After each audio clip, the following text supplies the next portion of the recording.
une espèce autre qu'on retrouve aussi dans les eaux du fleuve, beaucoup plus rare, mais quand même impressionnant pour montrer au fond qu'il y a de la diversité biologique qui est surprenante.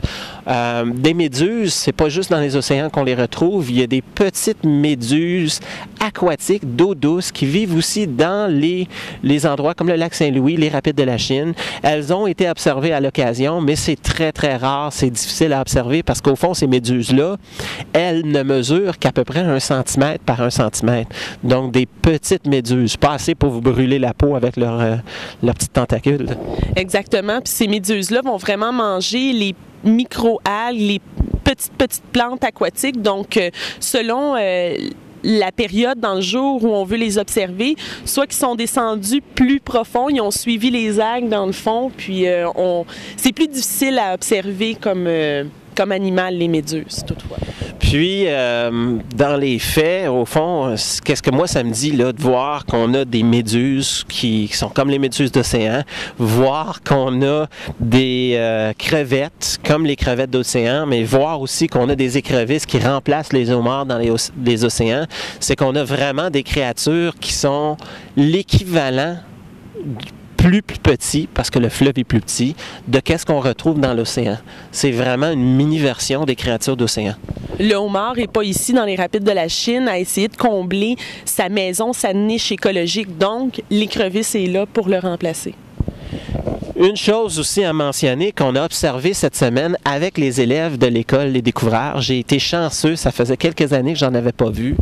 J'ai attrapé avec les élèves, on a trouvé un lithocère, aussi appelé punaise d'eau géante. C'est une sorte de punaise aquatique. Elle a un proche cousin plus maigre qui émite une branche qui s'appelle une ranâtre ou un scorpion d'eau. Et le scorpion d'eau, cette créature-là, émite une branche et se promène dans le fond de l'eau à la chasse à travers les brins d'herbe au fond de l'eau. Mais le lithocère, quant à lui, c'est la version costaud, massif, qui va aussi chasser dans le fond de l'eau, mais qui va ramasser des proies beaucoup plus grosses. Littéralement, notre lithocère va chasser des grenouilles, va chasser des poissons et va les attraper. C'est vraiment des créatures super intéressantes. Toutes les punaises, que ce soit des punaises aquatiques, que ce soit des punaises de lit, des punaises de champ, toutes les punaises se nourrissent en piquant. Certaines piquent les plantes, d'autres piquent les animaux. Ces espèces-là, par exemple, imaginez un lithocère qui attrape un poisson. Sa façon de se nourrir, c'est de prendre ses 2 pattes à l'avant, de l'accrocher et ensuite de prendre sa proie et de la renfoncer sur sa bouche.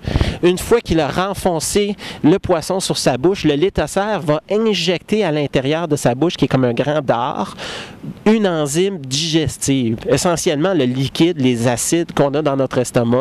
Et ces produits-là vont fondre toute la viande qui est à l'intérieur du poisson. Littéralement, sa proie, son poisson, va devenir un jus de poisson. Et par la suite, avec sa bouche, qui devient comme une paille à ce moment-là, elle utilise sa bouche pour aspirer, sucer peu à peu tout le jus du poisson. Donc vraiment, ça peut sembler atroce comme façon de se faire manger, mais c'est vraiment impressionnant, encore une fois, comme des films de science-fiction qu'on connaît, des créatures étranges et fascinantes à découvrir dans notre fleuve. Oui, cet insecte-là, vraiment, 2 petits yeux noirs durs sur le dessus, des pattes qui sont fabriquées comme des rames, donc il peut vraiment se déplacer dans l'eau.